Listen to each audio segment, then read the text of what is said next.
Olá! Hoje eu queria começar agradecendo a imensa receptividade que o nosso canal e o primeiro episódio do Nova Lima, ontem, hoje e amanhã, tiveram desde o seu lançamento. Mas para que nós possamos realmente transformar esse programa em um verdadeiro presente para Nova Lima, eu peço que, se você ainda não fez, se inscreva no canal JMA TV. Ative as notificações para não perder nada. Deixe o seu like a cada novo episódio. E não se esqueça de compartilhar nossos vídeos com seus amigos e familiares. O seu apoio é sempre muito importante para nós.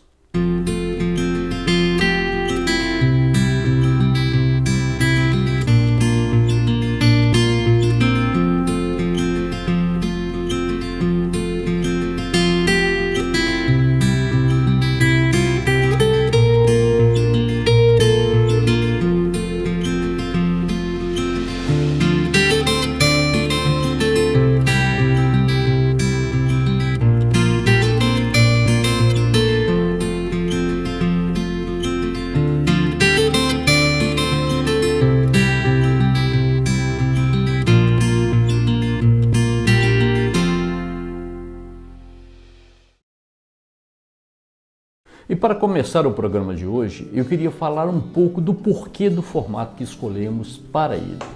Para isso, eu queria começar pedindo a vocês, novalimenses, a permissão para guiá-los em uma reflexão sobre a nossa cidade. Nossa amada Nova Lima tem muita bagagem.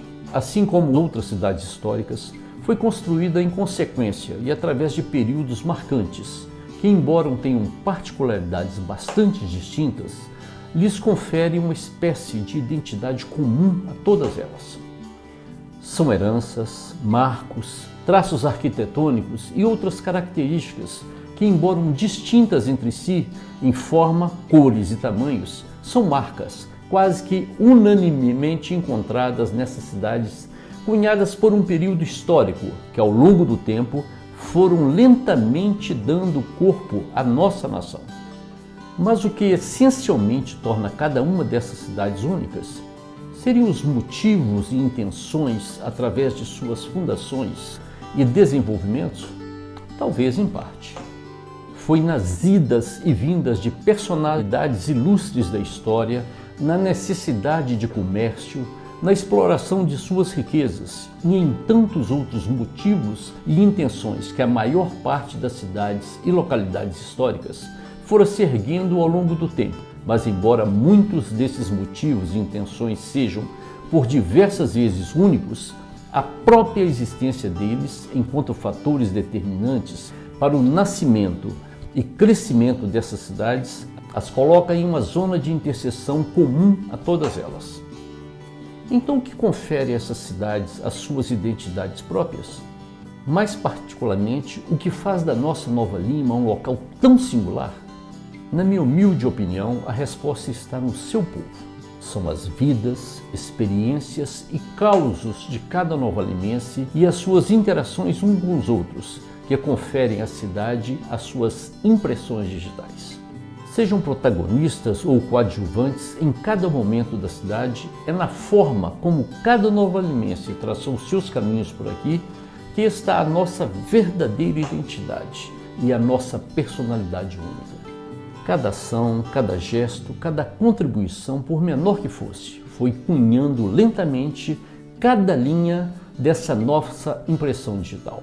Marcas únicas que só quem as viveu passo a passo conhece realmente.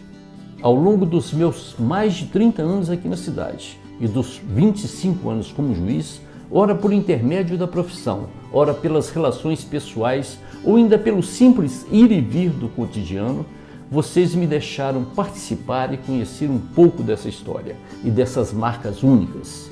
E é sobre isso que vamos falar aqui. É por isso que escolhemos esse formato. Durante todo esse meu tempo em Nova Lima, eu colecionei muitos amigos, experiências, casos e histórias da nossa cidade e de seus personagens. E todas essas histórias, somente vocês podem contar ao certo. Hoje nós começamos a contar essa história pela voz do nosso primeiro convidado.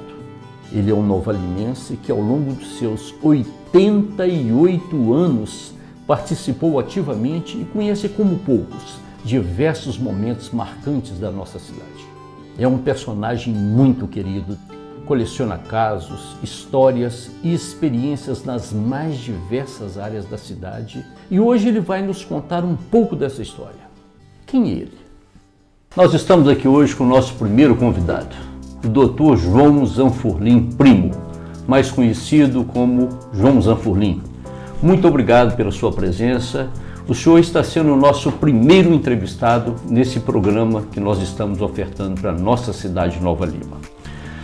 Eu queria saber quem é João Zanfurlim pelas próprias palavras de João Zanfurlim. Sou filho de uma família de imigrantes italianos. Meu avô não só veio para o Brasil, como trouxe uma caravana, um grupo grande, inclusive o Matarazzo, e que era tudo ligado muito com ele, trouxe os irmãos todos. Os irmãos ficaram divididos em vários locais. Em Nova Lima ficaram 4, uma parte foi para o Chile, outra foi em São Paulo. Os irmãos dele, tudo interligado. Infelizmente, meu pai, quando tinha 3 anos, houve um acidente com meu avô e ele perdeu a vida na empresa. Aí começou a dificuldade de vida, porque minha avó tinha que criar meu pai, que tinha 3 anos, ela estava grávida, e a outra que já tinha 3 anos. Eu, com 7 anos, já tinha que ajudar na casa. Mas quem era sua mãe? O senhor falou do seu pai, mas não falou o nome dele. Quem que era o pai do senhor? Meu pai era Eugênio Zanfurlim. E a sua mãe?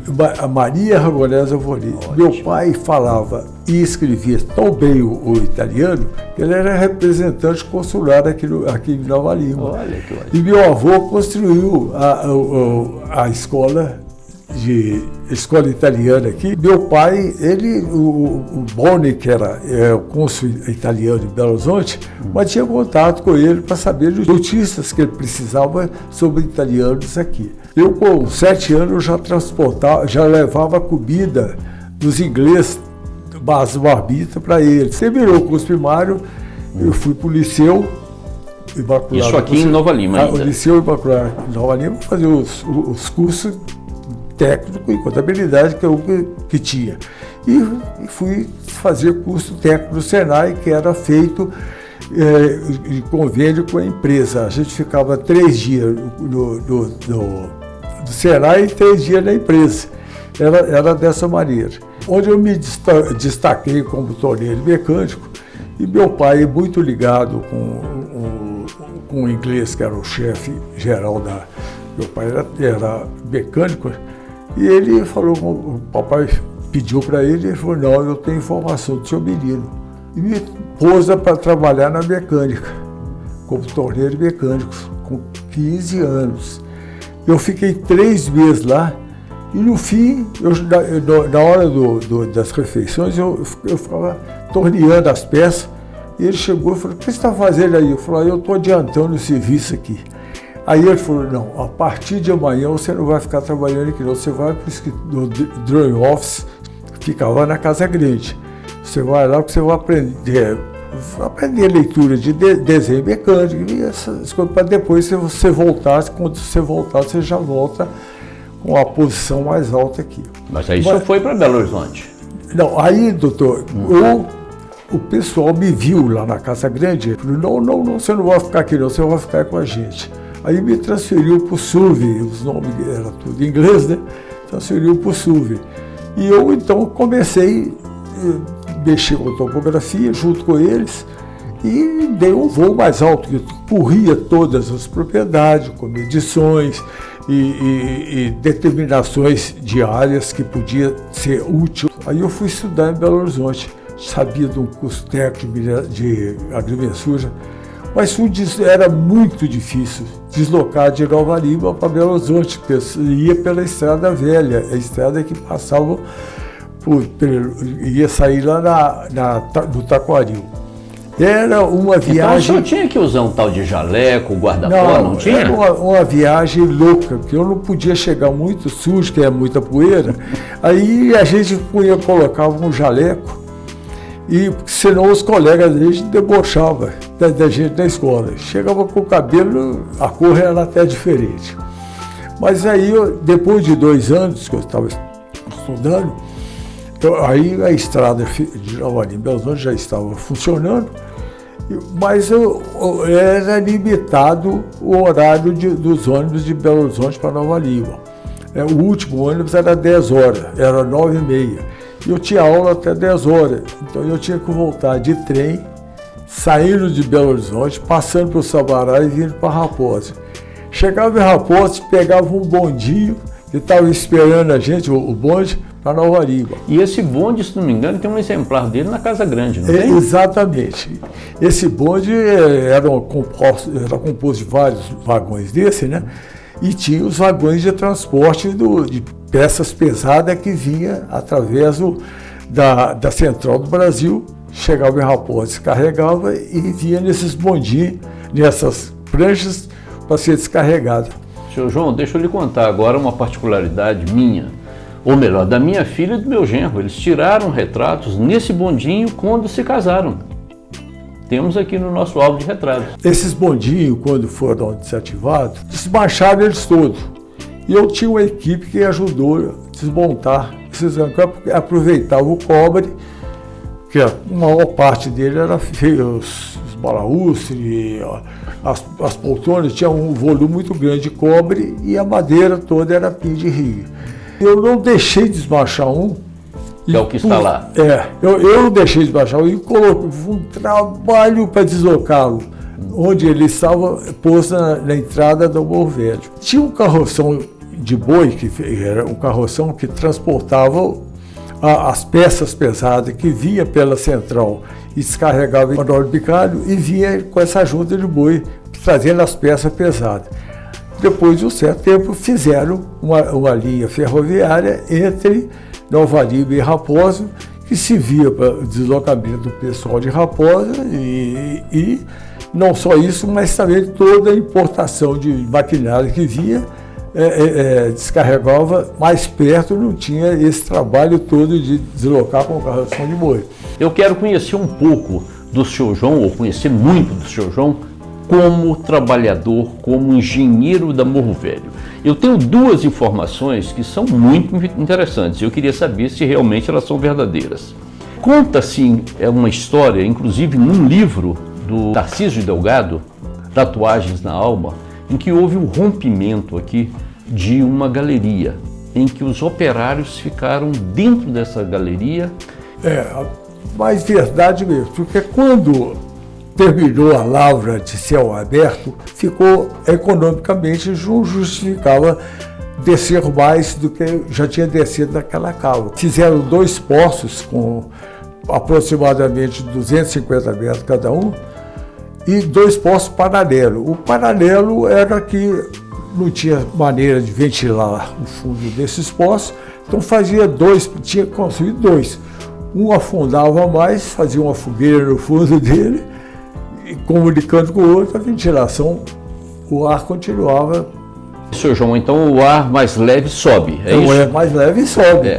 Ele entrava, fazia sucção, ele descia por um dos poços e subia no outro. Mas a mina não tinha a tecnologia que tem hoje de acavilhamento, de sustentação dos tetos, e era todo ele escorado por madeira. Esses mineiros fizeram a história, é que eles faziam fogo num determinado lugar para esquentar as marmitas. Segundo as histórias que eu só conto porque os antigos me passaram isso. Esse fogo pegou nesse escoramento da mina. Quando pegou, ficou incontrolável, porque o volume de fumaça era maior e não tinha jeito. Os 2 poços viraram 2 chaminé de saída de fumaça. Não tinha jeito de entrar. O Rego do Bananal, que fica na Boa Vista, que era que tocava as máquinas de ar comprimido lá no Alto da Boa Vista, essa água foi desviada para dentro da mina. Imagina por quê. Perdeu, já tinha morrido eles todos. E a mina, então, com esse choque térmico da rocha, ela arriou toda, praticamente toda. foi quando o Jorge Chalmers era o presidente, falou, eu vou recuperar. E começou então a mina grande. Ele fez os 2 poços da mesma maneira, o poço A, o poço C e o poço D, e atingiu um nível mais profundo.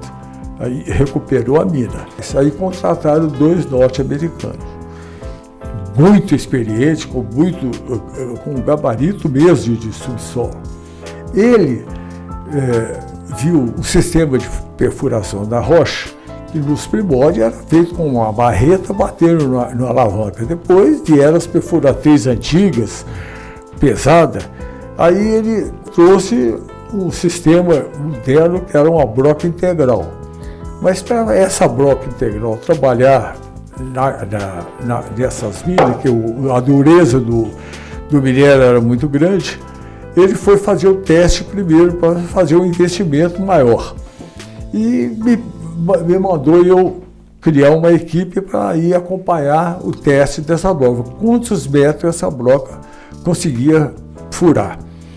Aí chovendo muito, não tinha jeito, era na superfície, eu vi um buraco lá na entrada da antiga mina, eu pus esse pessoal para fazer esse teste lá. E eu ia lá uma vez por dia ver como é que estava sendo feito esse teste. E eu, como toda a vida fazia as coisas muito atiradas, né? Aí eu mandei detonar para aumentar a área. Quando eu fui detonar, a quantidade, o teor altíssimo, com ouro livre. Aí eu chamei o norte-americano, eu falei, ô João, que loucura que você fez e deu certo. Aí eu fiz o projeto da primeiro plano inclinado para atingir o minério num ponto mais baixo. Aí começou a mina. Senhor João, e a partir daí, depois que o senhor fez esse trabalho, quanto que essa mina produzia de ouro por mês até ser fechada? Bom, no primórdio, que era poucas frentes de trabalho, a produção era menor. Mas no fim, quando nós tínhamos o maior frente de trabalho, chegava a produzir 120, 130 quilos de ouro por mês. Senhor João, mas nós tivemos também uma outra participação muito efetiva do senhor, naquela que eles chamavam a Chaminé do Galo. O que o senhor fez lá na Chaminé do Galo? A Chaminé do Galo era uma planta de tratamento do minério para retirar do sulfeto, do arsênio perito. A agressividade da região era tamanha que o morro era pelado. Tudo por causa do arsênico? O arsênico destruía tudo. Em cima dele tinha um chaminé com aproximadamente 50 metros de altura. Para julgar a queima do arsênio perito, numa altura maior, dispersar. O diretor da empresa contratou uma empresa que implodia prédios em Belo Horizonte. O dono da empreiteira, é claro que ele tinha que vender a imagem dele. Falou, eu preciso de ter uma proteção do corpo bombeiro, mas não sei. Criou tanta dificuldade. A hora que ele foi embora, eu falei, nós não podemos aceitar isso não. Eu falei, o que vai fazer? Eu falei, eu vou detonar isso. Ele falou, quem é você? Ele me deu código, ele falou, quem é você? Aí eu peguei umas espoletas de microsegundos, eu pus uma carga de dinamite em cada extremo, e microsegundo, esse estourava, segundo era aquele, terceiro e quarto. O chaminé caiu em cima daquilo. Não rolou uma pedra para lugar nenhum. Mas sem precisar de bombeiro, sem precisar de nada. E foi um estouro na cidade, que a cidade toda ouviu. E fora da empresa, nós pesquisando, nós encontramos aí alguns bairros, né, que teve a participação efetiva do senhor. O senhor pode nos falar alguma coisa a respeito disso? Eu montei um escritório de topografia, e projeto e cálculo de concreto armado, que eu também fazia. Esse serviço de topografia, dentre vários que eu fazia, de pedir lotes para construir, eu fazia os grandes loteamentos. O primeiro a lotear foi o doutor Antonino Fonseca, que era o prefeito da cidade. Ele comprou essa área grande e eu fiz o loteamento moderno. Eu botei uma avenida lã e a área verde eu pus no meio. Fui lá na prefeitura, tinha acesso lá. Aí eu falei assim, ué, Você não estava reconhecendo o modo, você nem nome não tem. Eu falei, não, vamos botar o nome do capataz lá, o bairro José de Almeida. Aí depois, esse loteamento foi aprovado. Um outro loteamento que eu fiz, proprietário que eu até era muito ligado com ele, que eu olhava sempre, quase todas as propriedades dele, ele tinha muita propriedade, até pediu que eu loteasse uma área dele na Bela Fama. Aí eu namorava a minha atual esposa, ela morava no bairro Nova Suíça, perto da Escola Técnica de Belo Horizonte. Aí eu para mostrar que eu era importante, para ganhar, aumentar a conquista minha com ela, mostrei para ela que naquele dia seguinte eu ia aprovar o loteamento. Aí ela falou, como é que vai chamar? Eu falei, uai, surgiu uma oportunidade, vai chamar Vila Nova Suíça, porque lá é uma vila nova, né, que está sendo construída, e o bairro que você mora. Então chamou. Em homenagem à Dona Regina. Olha as histórias da Vila Nova Suíça e olha a história do Zé de Almeida. Que maravilha, senhor João. Mas me fale uma outra coisa também, que eu sei que o senhor tem um conhecimento muito grande, e é uma área muito peculiar em Nova Lima. Uma área não, são áreas peculiares de Nova Lima. A questão dos regos. O que o senhor pode nos falar sobre os regos de Nova Lima? O Bananal foi o primeiro que foi construído para levar água para a Miravelha. O segundo foi o Rego Grande. Mas o Rego Grande, o objetivo do Rego Grande não era só trazer água para o tratamento de minério, era também para abastecer toda a cidade. Então foi criado uma proteção do Rego Grande. Dali para cima não podia ter obra nenhuma, não podia ter casa nenhuma. Era pasto da criação dos gados. Mas chegou num ponto que aquilo aí era a água potável de Nova Lima, era a água do Rego Grande. E tinha uma história, que quem bebia a água do Rego Grande não saía de Nova Lima. Eu que o diga. Aí, doutor, essa água servia Nova Lima toda servia Nova Lima. E servia, mas acontece que ela... E passava, desculpe me interrompê-lo, e passava pelo Bicame. Mas aí... O senhor tem uma história do Bicame também. O objetivo dessa... Primeira coisa que eles fizeram com essa captação lá dos cristais dessa água, fizeram uma usina hidrelétrica no princípio dela. Usina hidrelétrica que gerava energia para Nova Lima e Belo Horizonte. Que Nova Lima fornecia energia elétrica para Belo Horizonte. Eu estou contando que os antigos me contaram. Construíram esse Bicame, que era um aqueduto que pegava da usina hidrelétrica e levava no alto do bairro das Quinas. E hoje é o símbolo da cidade, né? Hoje é o símbolo da cidade.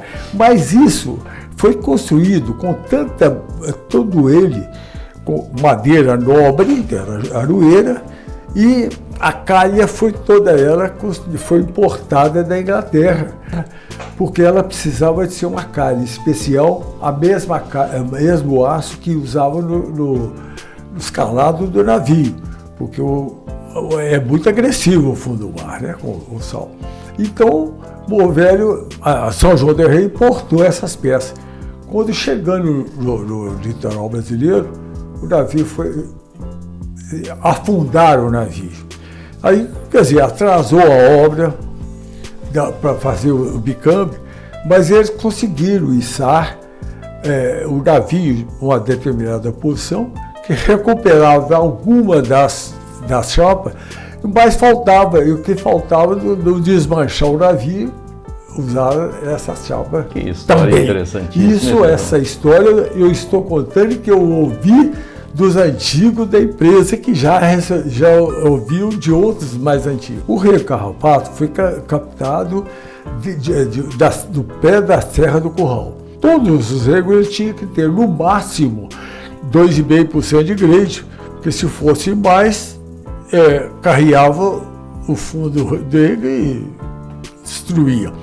Se fosse menos, dava remanso e a água não chegava no objetivo.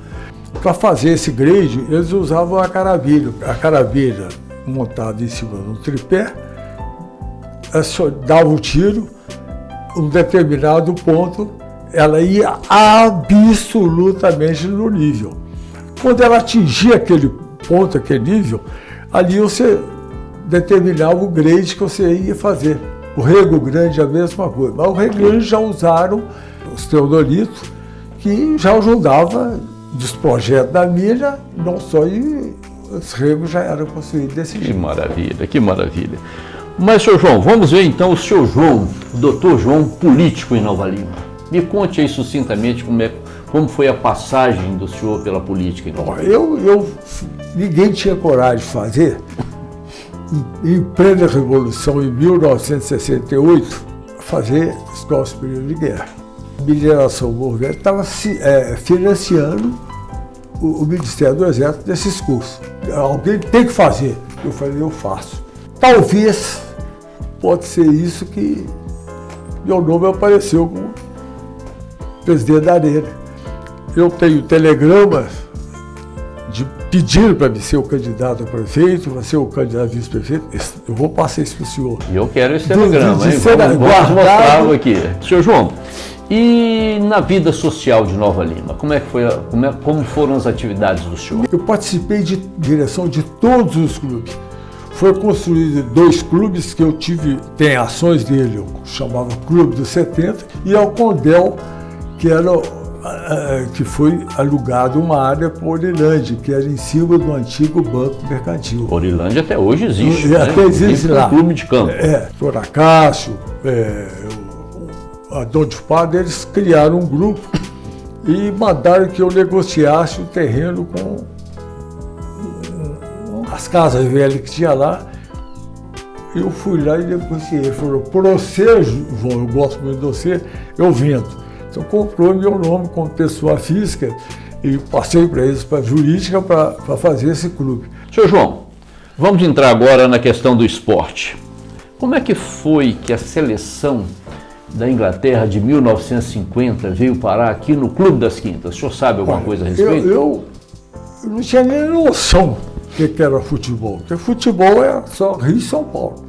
Então a gente, Atlético, mas eu na minha idade eu não tinha apego a futebol. Mas os ingleses ficaram hospedados, eles criaram uma redoma para eles ali que ninguém podia chegar. Ali aonde, senhor João?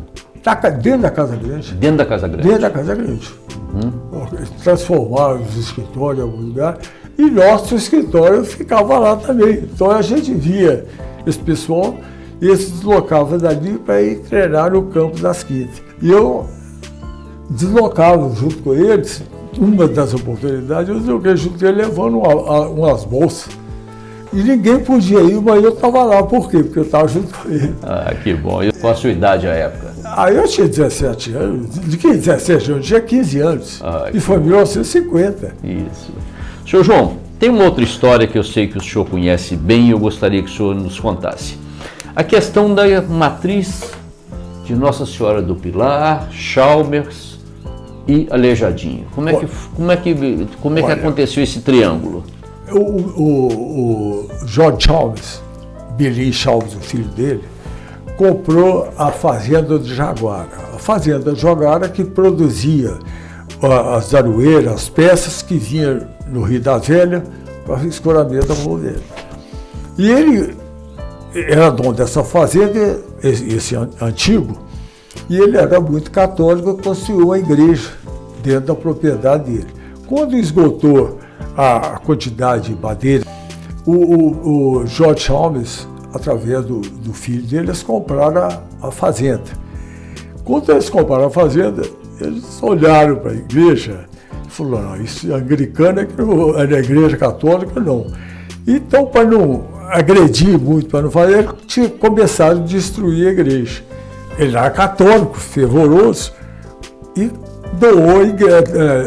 doou tudo que tinha dentro da igreja, ele doou o santo, o altar para as igrejas de Nova Lima. Então ali estão todas as obras de Aleijadinho que estavam na igreja, lá onde ele comprou, vieram para a igreja de Nossa Senhora do Pilar. E tem uma outra história muito interessante do senhor também, né, em que o senhor teria ido para a selva amazônica, quando ainda trabalhava na Morro Velho? Como que é isso?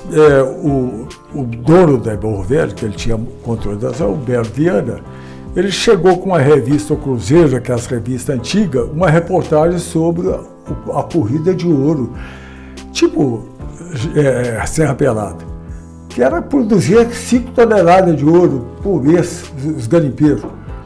Mas precisava de uma pessoa para ir lá ver o que estava acontecendo, como é que os mineiros tiravam esse ouro. Nós corremos toda aquela região que os garimpeiros trabalhavam, toda a região. Depois, então, acompanhamos de perto como que era feito a retirada do ouro. Era uma coisa maravilhosa. Dentro da selva, a gente tinha que dormir com a rede amarrada entre 2 árvores e o único alimento da gente ali dentro era caça e fruta, mais nada. Quando nós saímos, nós tínhamos que passar por rio para passar todas essas informações para o dono da empresa, que era o Fernando Belo Viana. Aí ele falou, agora vocês vão voltar, ficar mais 2 meses lá para fazer um estudo, uma pesquisa. Aí nós já levamos uma turma para ajudar. E depois, o 3º mês, a mesma coisa. Então o senhor ficou 3 meses no total lá? Eu fiquei 3 meses, eu fiquei 6 meses. 6 meses? 3 períodos de 2 meses. Que? Era uma aventura. Um avião monomotor que tinha autonomia só de 5 horas. E ele ia balançando em cima da selva. E agora que nós já estamos encaminhando para o final do nosso bate-papo, e considerando que o nosso programa chama-se Nova Lima, ontem, hoje e amanhã, como que o senhor vê Nova Lima hoje e o que o senhor espera do amanhã da nossa Nova Lima? Ontem foi uma maravilha a cultura implantada pelos espanhóis, pelos ingleses e pelos italianos. Hoje, aqueles antigos que ajudou a chegar à cidade onde chegou, estava causando para nós preocupações. Mas, felizmente, tem chegado gente, como o doutor Juarez, que está dando continuidade a essa maravilha que é Nova Lima. Bem, então, senhor João, como nós combinamos, nós pedimos, e vamos pedir a cada um dos nossos entrevistados que ofereçam uma peça que teve uma importância na vida desse entrevistado, para que no futuro venhamos a montar um museu desse programa. E foi com muita satisfação, com muito prazer, que eu recebi essa peça que o senhor está brindando o programa Nova Lima, ontem, hoje e amanhã. Descreva. Ele trabalha em cima de um tripé, né? E aqui ele te dá, pelos recursos da antigamente, te dá todas as informações que você precisa te dar. Quanto grade que você marcava, a distância que atingia, eu estou com a mão aqui mostrando, era o que era de mais moderno. Quantos anos tem esse aparelho, senhor João? Ele deve ter por volta de 130 a 140 anos. E ele foi fabricado onde? Da Inglaterra, né? Os ingleses que trouxeram, né? Que ótimo. Inglaterra ontem, hoje e amanhã participando da vida sempre de Nova Lima. Senhor João, muito obrigado. E esse aparelho vai fazer parte do nosso museu. Eu vou completá-lo, vou trazer com o tripé. Que bom. Senhor João, muito obrigado pela entrevista, muito obrigado pelo presente que o senhor está nos dando. E, por gentileza, agora nós do programa vamos oferecer ao senhor uma lembrança desse dia que o senhor aqui esteve conosco. Então, esse aqui é um presente que nós estamos passando, o programa Nova Lima, ontem, hoje e amanhã, marcando a presença do senhor aqui. Eu espero que o senhor goste. Abra, muito por favor. Obrigado. Eu espero ter atingido o objetivo de vocês. Estou à disposição. Eu tenho muita história para contar. E espero chegar pelo menos mais 10 anos. Eu chegando no 98, eu estou satisfeito. Abra, por gentileza, e mostre para as nossas câmeras.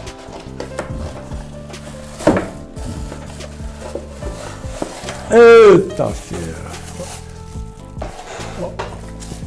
Olha, isso aqui eu vou colocar numa redoma lá em casa. E está aqui, olha. De tão lindo, olha que coisa maravilhosa. E está aqui com o nome do senhor, e com a data do programa. Eu vou colocar numa redoma. Obrigado, senhor João. Foi um prazer recebê-lo aqui no nosso estúdio.